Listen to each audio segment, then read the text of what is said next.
In this video, I will be explaining what are nouns, noun phrases and noun clauses.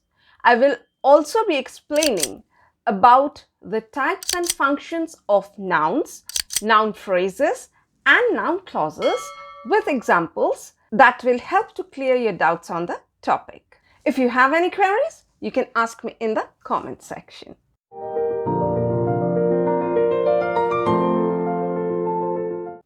Welcome, I'm Seema from Edufinite. Without much ado, let's begin.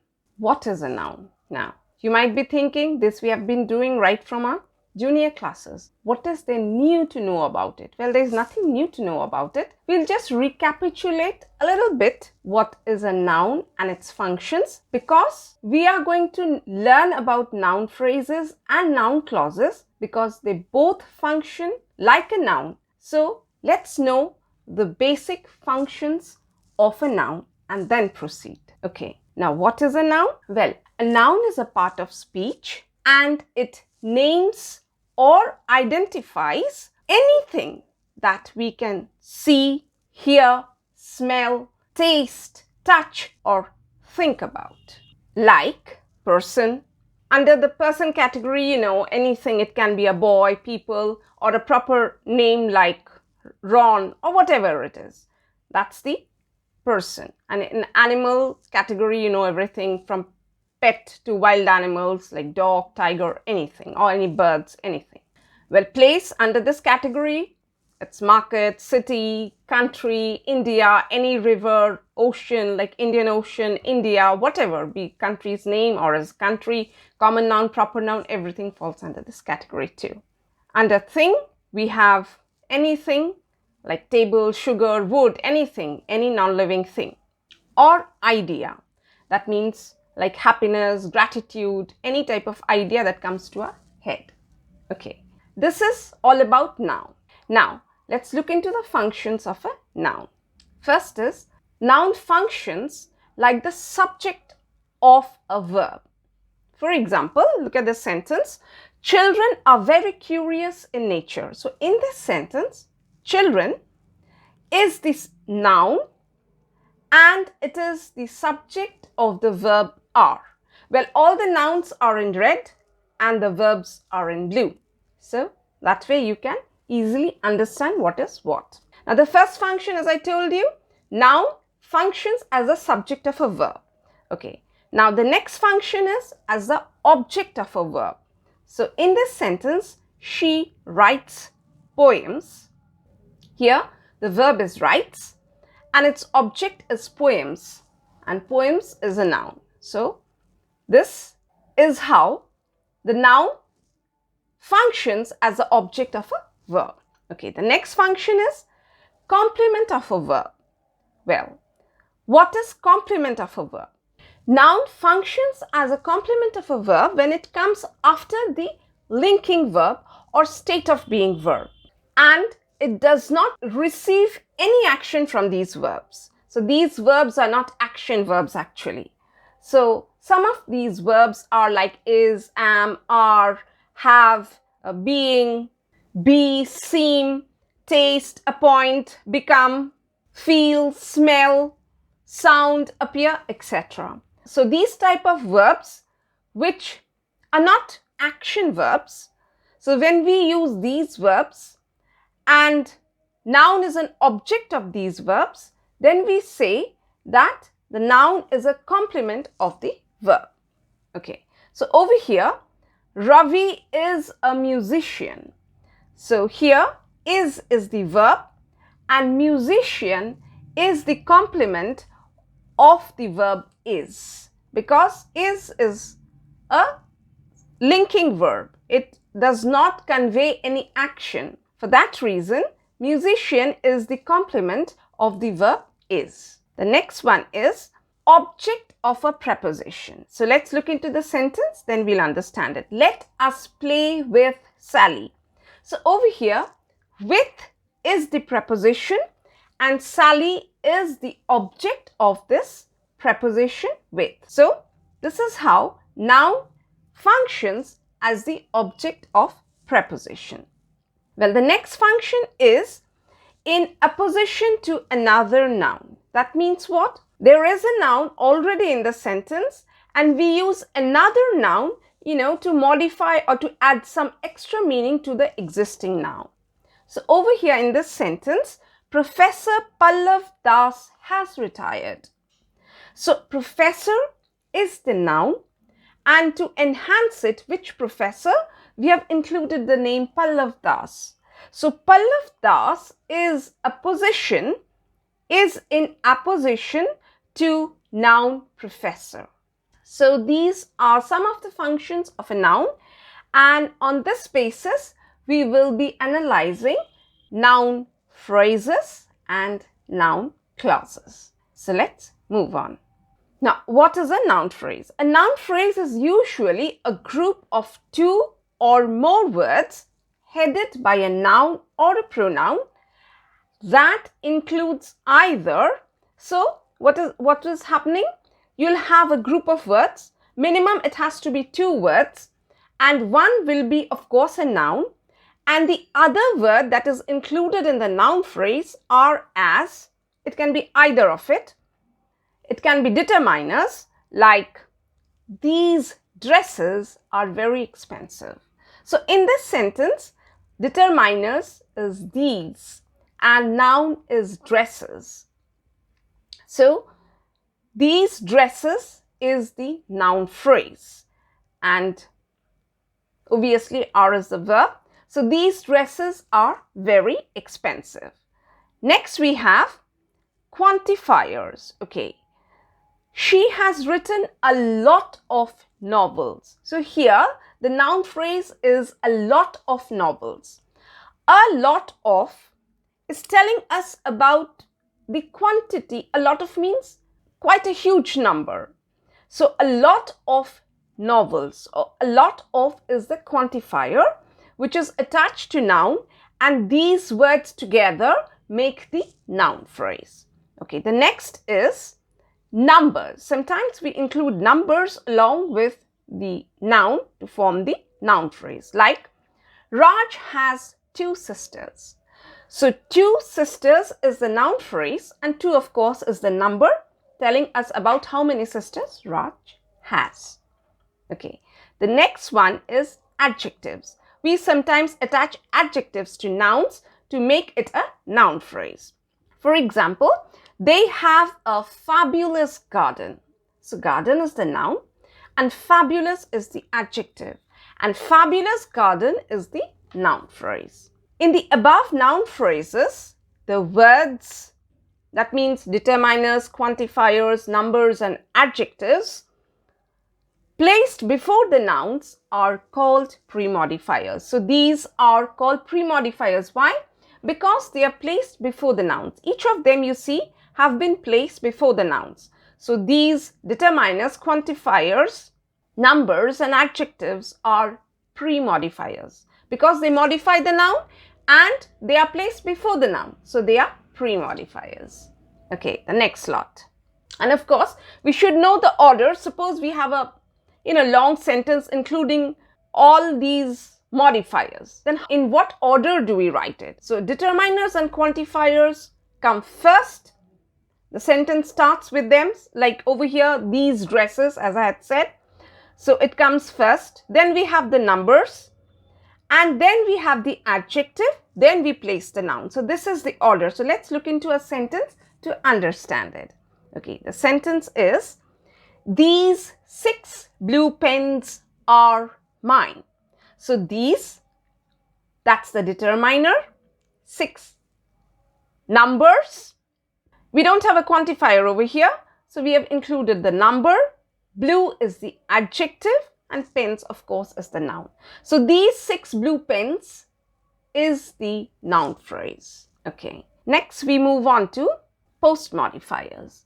Now in the noun phrase below, the words that are placed after the nouns are called post modifiers. So in post modifiers, what will happen? It's the opposite of pre modifiers. Here the noun will come first and then the post modifiers will be placed beside or after the noun. Okay, let's look into some sentences to understand them. Now first is the prepositional phrase. So how does it work? The girls, that's the noun, in the yellow costume, that's the prepositional phrase. Why is it the prepositional phrase? Because it begins with the preposition in. So the whole thing, the girls in yellow costume is the noun phrase, and in yellow costume is the prepositional phrase that is placed after the noun the girls.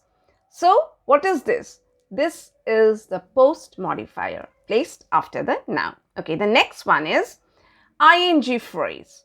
So the boy playing the violin is my cousin. So the boy as it is the noun, playing the violin, playing ing. So this is the ing phrase, playing the violin. And of course, since it's placed after the boy, so that's the post modifier. Okay, the next one is relative clause. So relative clauses are placed after the noun. So the lady who spoke yesterday is the owner of the shop. So the lady is the noun, and who spoke yesterday. So who is the relative pronoun. Hence, who spoke yesterday is the relative clause that's placed after the noun lady. So that's the post modifier. Next we have that clauses. Tom got the idea that he was unpopular among his friends. So here also what happened? The idea. Here idea is the noun, and after that we have the that clause, that he was popular among his friends. So that's the post modifier. Next we have two infinitives.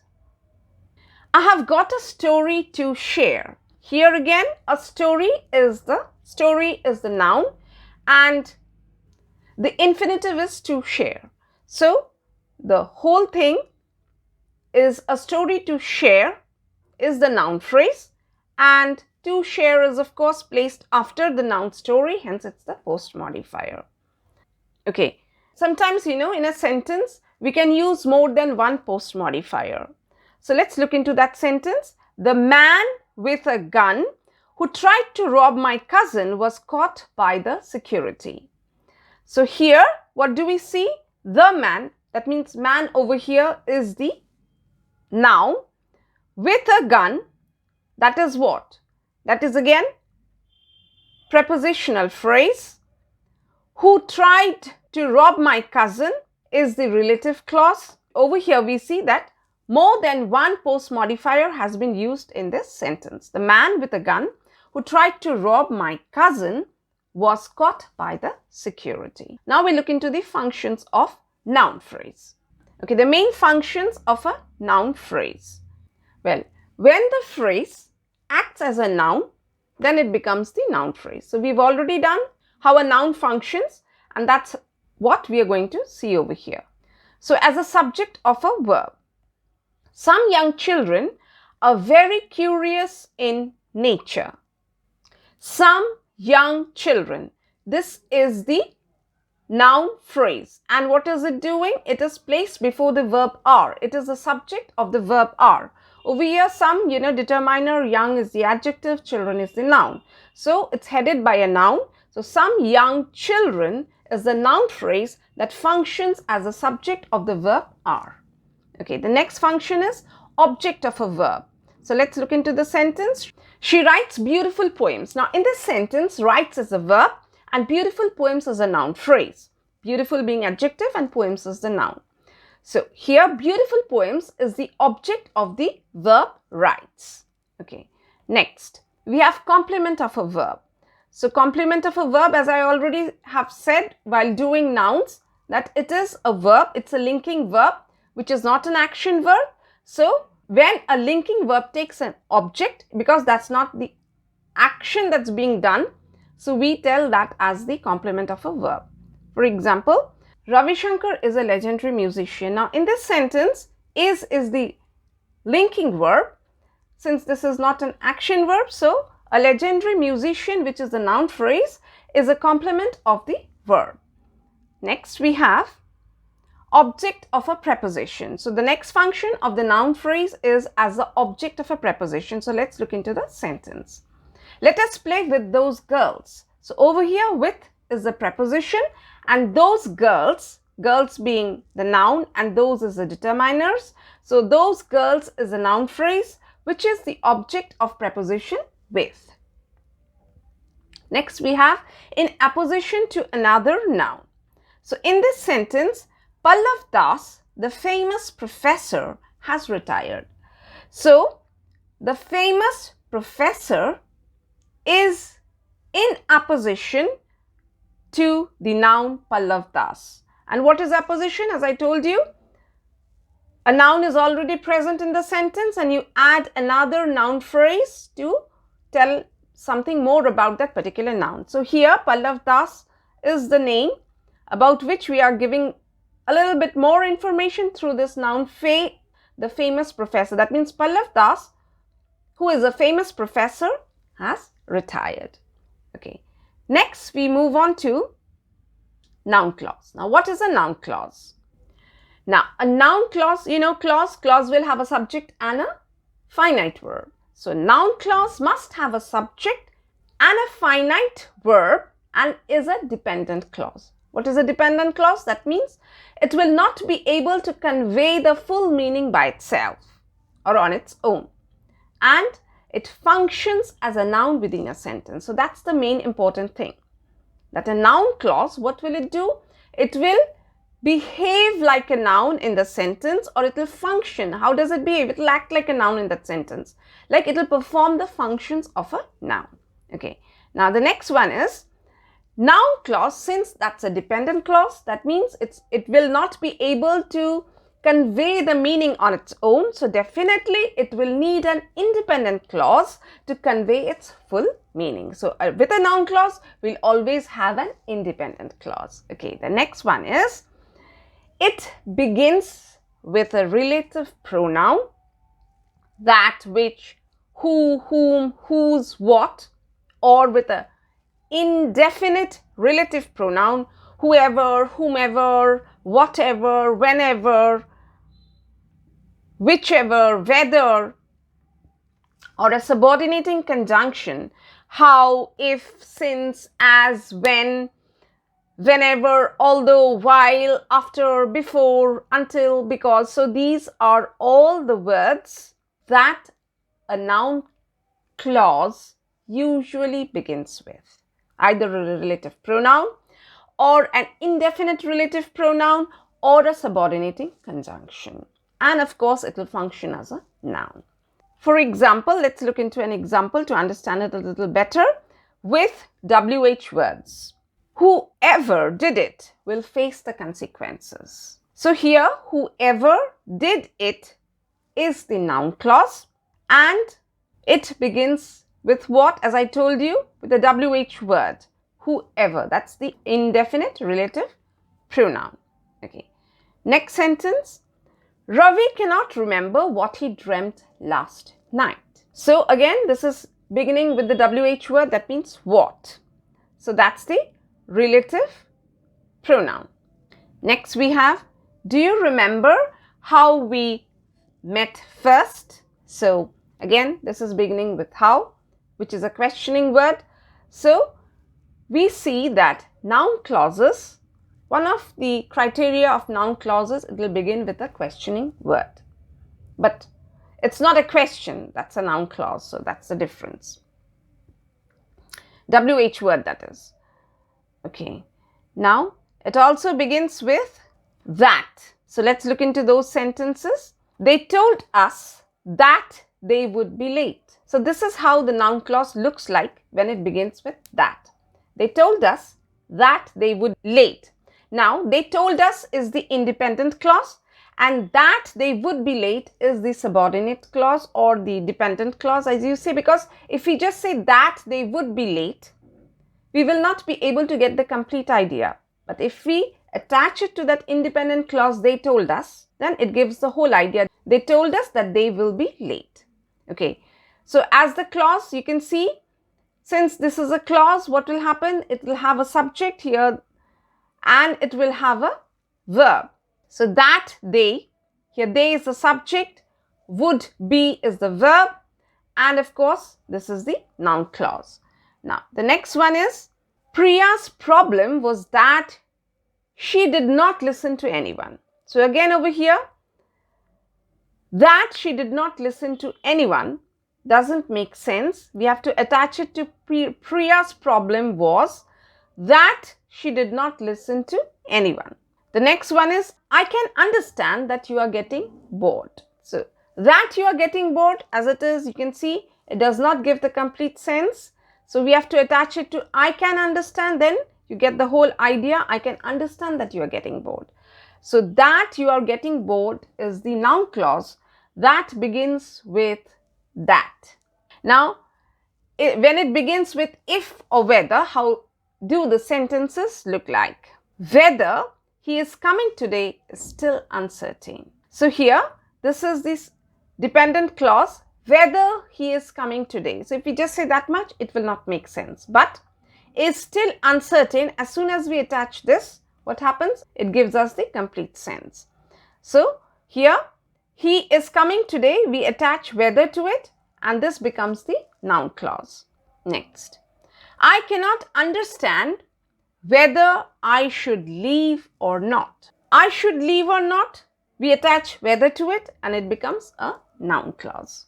Next, we have the structure of a noun clause is as subordinating conjunction. First, we'll have the subordinating conjunction or whatever conjunction we have, we'll have that first. Then we'll have the subject, then the verb. Okay. First, the conjunction, whatever, as I told you, it might be the relative pronoun or it can be the indefinite relative pronoun or the subordinating conjunction, whatever it is, that will be at the beginning of the noun clause. Then we'll have the subject, then we'll have the verb, and then the other words, if there are any, of course. For example, I do not know what you are doing over here. So over here, I do not know is the independent clause, and what you're doing over here is the dependent clause. This is the noun clause, and it begins with what? Relative pronoun what. Then we have the subject you, then we have the verb are doing, and then we have the other words over here. So that is the structure of a noun clause. One more thing you see, that when we write the order of the noun clause, we should keep one thing in mind, because these noun clauses begin with the WH word. So just as when we ask a question, what do? After the questioning or the WH word or whatever word we are using to start that question, we have the verb followed by it, and then the rest of the words, then the subject, and then other things, whatever are there in that particular question. So, but this is not a question, so we are not going to follow the question pattern. So just look into this. I do not know what you are doing over here. This is the right form. Just because what is there, don't put that are after the word what. So the next sentence, as I've written, you can see, I do not know what are you doing over here. This is the wrong form. You're not going to follow the questioning pattern, because we usually, if we ask a question, we say, what are you doing over here? So that's the question. But this is not a question. This is a statement, it's a declaration. We cannot use that form, that questioning form, though we are using the WH word. So you have to keep that in mind. So sometimes we tend to make this mistake. So please keep this in mind. It should be, I do not know what you are doing over here, and not, I do not know what are you doing over here. So the next thing is the functions of a noun clause. The main functions of a noun clause, again, it will function like a noun. So whatever functions we had revised of that of a noun will follow over here. So the first function is as a subject of a verb. So over here, whoever did this project is a genius. So whoever did this project is a noun clause, because it's starting with the WH word, whoever, and it's the subject of the verb is. Hence, it is a noun clause, of course, and it's a subject of the verb is. The next function is as the object of the verb. So I know who ate my tiffin. So who ate my tiffin is the noun clause, and here it acts as the object of the verb know. Next, we have complement of a verb. So Ravi's problem is that he does not listen to anyone. So over here, what do we see? Is the verb, And that he does not listen to anyone is the noun clause. And since is, of course, is a linking verb, it's not an action verb. So that he does not listen to anyone, this noun clause is the complement of the verb is. Okay, the next one is object of a preposition. So naturally it will be after the preposition. So let's look into the sentence. Max is thinking about what he should do next. So here in this sentence, Max is thinking about. About is the preposition, and after about we have what? We have what he should do next. So that's the noun clause. So what he should do next is functioning as the object of preposition about. Okay, the next one is in apposition to another noun. It seems to bother Mala that she is not singing well. So again, Mala is the noun, and we have added some more, additional information about Mala through this noun clause that's just after her, that she cannot sing well. That she cannot sing well is in apposition to the noun Mala. So that's the functions of a noun clause. Now we have to note a few things over here. As I told you earlier, please keep this in mind. This is very important. That's why I've made an extra note for this. In a noun clause, even if the main clause is a question, the dependent clause is written as a declarative. So even if the main or the independent clause is a question, the noun clause will never be written like the question. It will be written in the declarative form. For example, here the question is, where is your phone? Do you know where your phone is? This is how you write. You cannot write, do you know where is your phone? So how do you write it? Do you know where your phone is? This is how you write the question.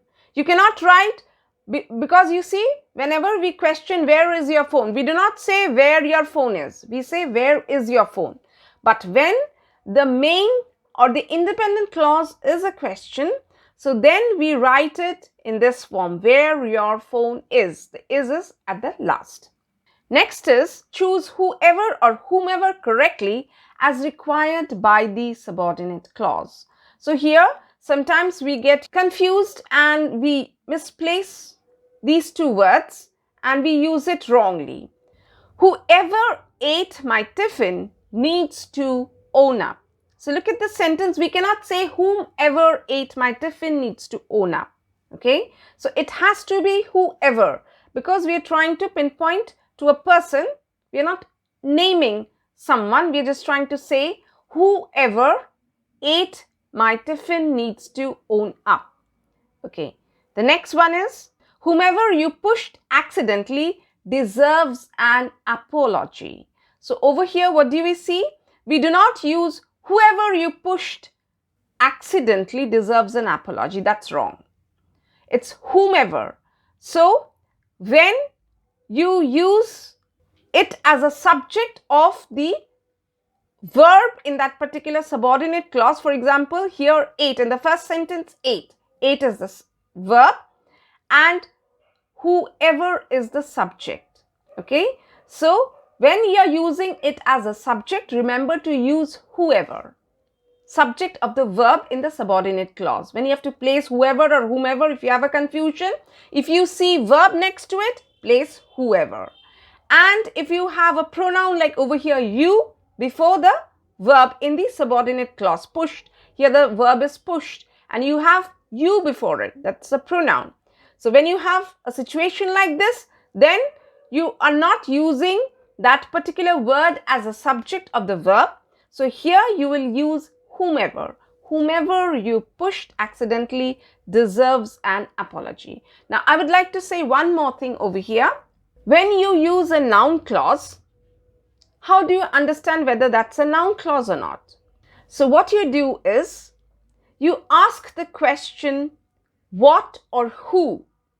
If you get the answer, then that's a noun clause. For example, in this sentence, whoever ate my tiffin needs to own up. Who needs to own up? So if you say who needs to own up, then what happens? Yes, it answers the question, whoever ate my tiffin. Who deserves an apology? Whomever you pushed accidentally. So that's answering the question. So that is one way of checking that That's a noun clause. Another way of checking is when you substitute it with a pronoun and it works, then also it is a noun clause. For example, see, you can say he needs to own up. Anything, he, we, you, it, they, any pronoun, if you place instead of the noun clause and if it works, then that's the noun clause. Okay, again, he deserves an apology, or they deserve an apology, or I deserve an apology. Okay, she deserves an apology, whatever, it is working. So of course, this is a noun clause. Okay, so that's all for today. Hope the lesson was useful. Let me know your thoughts about it in the comment section.